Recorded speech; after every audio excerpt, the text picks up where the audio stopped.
It's a very nice little cove.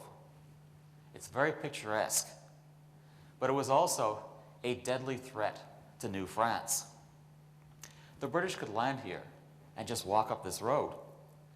Once they reached the top of the cliff, they'd be a 20-minute march away from Quebec. The main body of the French army was on the far side of Quebec at Beauport. Now, to protect the roadway, the French deployed about 100 Canadian militia at the head of the road. They posted a chain of sentries along the cliff, dug a trench across the road, and set up an abattis behind it, 15 meters below the top of the hill. An abattis, by the way, is the 18th century equivalent of razor wire. It's a barricade of felled trees with the branches sharpened and pointing towards the enemy. If you've got your backyard and you want a nice natural way to keep neighborhood kids out of it, I really recommend a nice abattis. It's so much friendlier than razor wire and just as effective. Captain Louis Dupont du Chambon de Vergor commanded the guards. Vergor had been warned to expect a French convoy of bateaux from upriver carrying provisions. And when he saw the boats carrying Wolfe's army rounding this headland, he thought that this was the convoy he'd been warned to expect. But when the boats turned into the bay, instead of continuing on to Quebec, he ordered his troops to open fire. And they kept firing until they were attacked from behind by the light infantry that had climbed the cliff above the beach.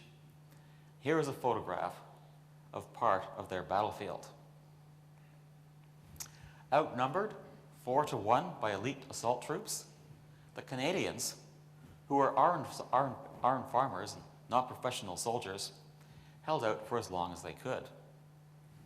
Even after their commander had been wounded and captured, they kept fighting.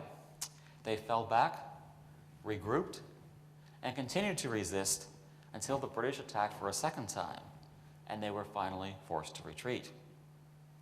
Speaking personally, I think this should be a famous historic site, but today it's just a space at the top of the road. If you go over here at the side, there is a plaque that talks about the British landing and the Royal Navy, but doesn't say anything about the Canadians. Now next, we can follow Wolfe's army up the Côte Gilmore. Once the light infantry had captured the French camp, the rest of Wolfe's army marched up the road.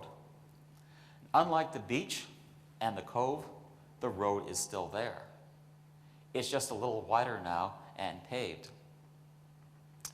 We know more or less what it looks like in 1759, thanks to a work of art with a very literal title, The Spot Where Wolfe Ascended the Heights of Abraham, painted in 1840 by a British artillery officer named Philip John Bainbridge. And it was this image, which I found completely by accident when I was searching Anse Foulon in the Library and Archives catalog, that gave me the idea of using 19th century paintings to recapture the terrain of an 18th century battlefield. My first reaction when I saw this was that it looked exactly like the road that was described in contemporary documents. One French officer called it a convenient road, wide enough even for carriages. Looking at it, it was as if I was looking at the road a few weeks after Wolfe's landing, when the leaves had started to change color.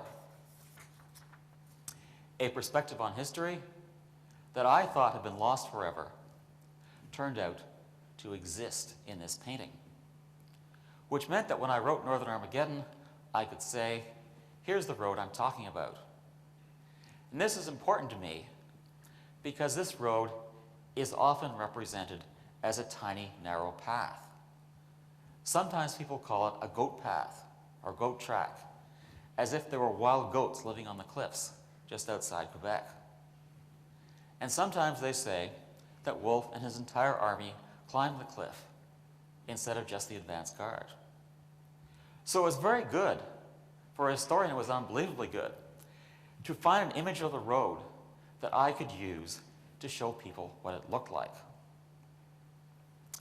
Now from here, we move on to the Plains of Abraham proper, to the Buttes and Neveu, or rather, where the Buttes and Neveu used to be.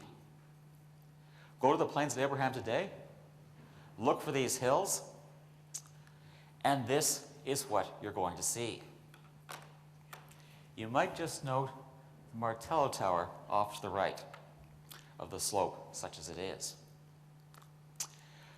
Fortunately for us, around 1860, a Quebec merchant and artist named Dennis Gale decided to paint some people having fun tobogganing, zooming down steep hills and having a great time. And all this happened on the western slope of the Buttes and Neveu. Here is the same scene in Gale's tobogganing on the Plains of Abraham near No. 1 Tower, Quebec City. There's nothing military about this painting except the Martello Tower in the background, the same Martello that appears in the photo. This time, though, you'll notice instead of being at the top of the slope, the tower is partway down the hillside. The rest of the hill was torn off to construct a municipal water reservoir between 1931 and 1933. Because it was the highest point in Quebec City, it was the best place, most efficient place to put the municipal reservoir. The tower, by the way, wasn't there in 1759, but it's an important landmark marking the approximate position of the French line, which was just along here at the very top of the hill.